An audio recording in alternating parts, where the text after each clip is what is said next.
its damage is laughable, and it feels like it's never worth the setup it takes over other affinities such as bleed, frostbite, madness. Hell, even sleep provides more utility than poison, and that's saying a lot considering how dog shit sleep is.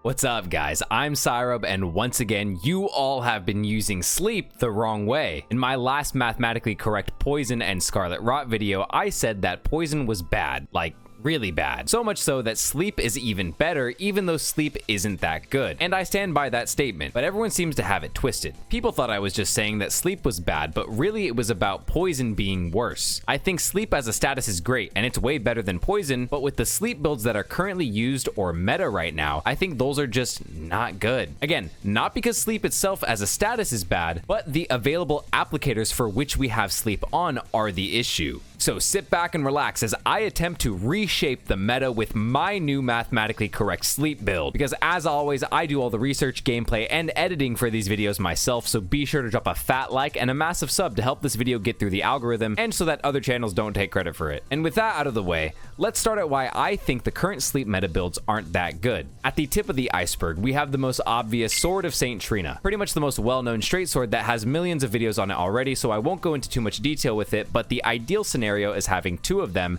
and then power stancing them. This honestly feels pretty solid. The swords swing really fast and do decent damage, but my issue with them is how horrible they are at actually building up the sleep. Their base sleep buildup is only 66, which isn't that much. But the best way to use them is to activate both of their weapon arts, which turn them purple and gives them way more sleep buildup than normal. Without this, their sleep buildup is pretty dreadful, so now you're probably thinking that this is good enough, right? Wrong. The reason this is wrong is because this buff is great, but it only lasts for 30 seconds at most. Okay, who cares, right? Just make the most of those 30 seconds then, I hear you say. But wrong again. The worst part about this Ash of War is that when the swords are purple, they're amazing, but their duration is 30 seconds at most and can be cut even shorter. Literally any amount of damage, no matter how minuscule, turns them off. The buff to your swords instantly disappears even on the tiniest amount of damage. And to top it off, even a no damage phantom hit will also turn them off. Basically, the buff can be turned off like you're blowing out a damn candle. This is awful, and I hope that it gets buffed to not get completely shut off the moment someone sneezes in your general direction. The swords do decent damage and attack fast, but as a sleep build, you'd be better off just putting sleep grease on a weapon that deals more damage. The swords aren't bad,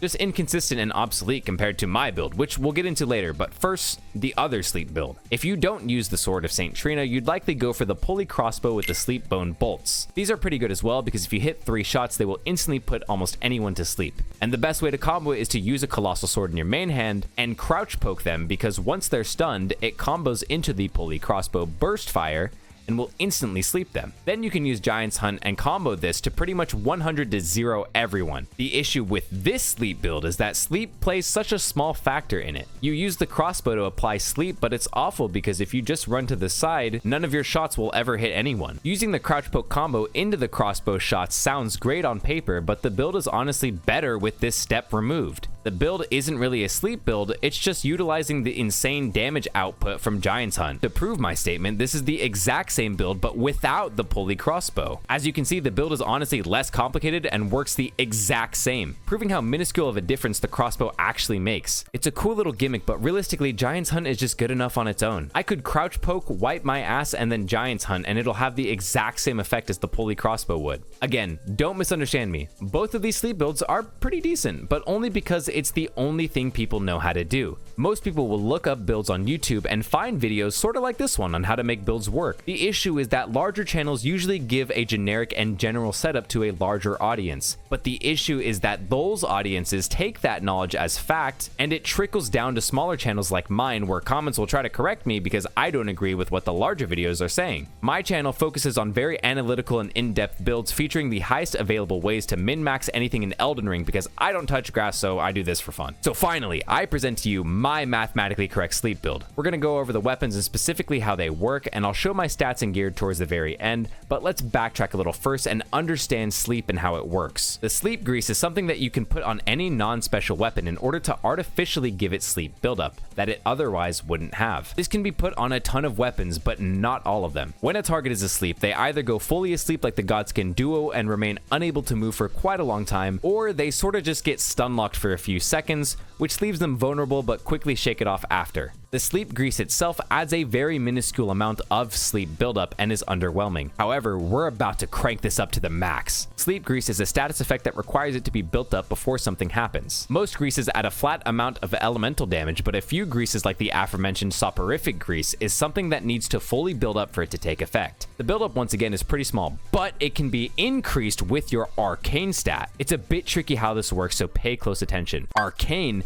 does not increase any status effect buildups unless the weapon has a natural arcane scaling attribute on it. Applying sleep grease to a basic weapon and having 99 arcane won't increase the buildup at all because the weapon does not naturally have arcane. You following? Good. For example, there are a few weapons with status effects on them like Rivers of Blood that will get more buildup and damage the higher your arcane is. Other weapons like the Serpent Bone Blade will not have its poison increase no matter how much arcane you give it because again, it doesn't have any natural arcane scaling. This also includes weapon greases. However, most arcane weapons can't be buffed or have any greases applied to them. And unfortunately, if you try to give a normal weapon the occult affinity to have artificial arcane scaling, you can't buff them at all, which I think is pretty lame. But for example, if a weapon naturally had arcane on it and could be buffed with greases, then it would actually increase how effective that grease buildup is. Now that we know that the rate at which grease status buildup is increased and is directly tied to arcane, we know that if we have enough arcane, we can increase the rate of our sleep grease that can help us put people to sleep faster. The question is, what weapons have natural arcane scaling that we could put sleep on? Well, there's actually only 3. First, we have Var's Bouquet. It's a hammer type weapon that naturally has arcane on it and can be buffed with our greases. The issue is that this weapon is designed to only apply status effects and not really do much of any damage at all. Due to its insanely low damage output, this weapon is just obsolete and not worth your time. But the other 2 weapons have exactly what we want. The Ripple Blade and the Ripple Crescent Halberd are the weapons that you see the Albinarch creatures wielding. These weapons have 0 attributes tied to them except for arcane. They don't get any damage from strength or dex or anything unless you have points in your arcane stat. The more arcane you have, the more physical damage they will do. They also are not allowed to have their Ash of War change, but we thankfully can apply buffs to them. They are able to be buffed with any of our greases, but specifically we're going to focus on the sleep grease. The sleep grease gives a minimal buildup on any other possible weapon, but the Ripple Blade and the Ripple Crescent Halberd have an S tier scaling with arcane, meaning that you get insane returns from your arcane stat. The arcane stat does multiple things. The higher your arcane, the higher both your damage and status effect buildup will be. I don't really like the Ripple Blade because they're super short range and attack super slow, and you'd be better off just using the Sword of St. Trina. But the Halberd is where it's at. It gets a decent amount of damage, giving it 600 physical damage at 80 arcane, and because of our arcane, if we put sleep grease on the Halberd, we would effectively be able to put any target to sleep in only 3 attacks. This is actually insane and is super effective, but we are not done yet. Why just stop at 1? I mean, screw it. Let's add another and power stance them and then apply sleep grease to both. Not only do they both get past 600 damage each, but the sleep grease will put anyone to sleep in only 2 power stance attacks. And this is where it gets crazy. Phantom hits are a really weird thing that happens in Elden Ring, where you dodge an attack and take no damage. However, status effects will still apply. Due to the long range of the halberds, it is insanely easy to land these phantom hits on enemies with this weapon, because even if someone tries to roll out of your attack, there's a high chance that the sleep effect will still build up despite them taking 0 damage. This is likely a bug due to the developers cutting corners when programming the hitboxes, but oh my god, this feels nasty and I feel disgusting using it. My mathematically correct sleep build is without a doubt the best sleep build in the game. So if this helped, please smash that like and drop a sub, because we are very close to the sex number subscriber count. And finally, here are my stats for this build. I am level 125 and I only increased 3 attributes. I got my HP to 50 points, endurance to 27 to hold all the weight for my gear, and then 72 base arcane, but there's a reason for this exact number. The armor and talisman you use don't really matter too much, but I use the silver tier mask because it increases my arcane by 8 points, so it'll take me from 72 to 80 points of arcane perfectly. However, some of you probably realize that the silver tier mask reduces your physical damage, which is correct, it does, but it's only by 5%, and remember, our physical damage comes from arcane, because the Ripple Crescent Halberd only scales with arcane. So while we don't gain any additional physical damage from it, we also don't really lose much damage either, and it kind of cancels out. I only lose 3 damage with it on, but increasing our arcane from 72 to 80 arcane will also increase our status effect buildup efficiency as far as possible. Again, the armor and talisman you use don't matter too much, but here's all the gear I use for extra stats and resources. So be sure to drop a fat like and a massive sub, because as always, I do all the research so you don't have to. And stay tuned to my channel because I'll be uploading PvP clips with my build in action later. Peace.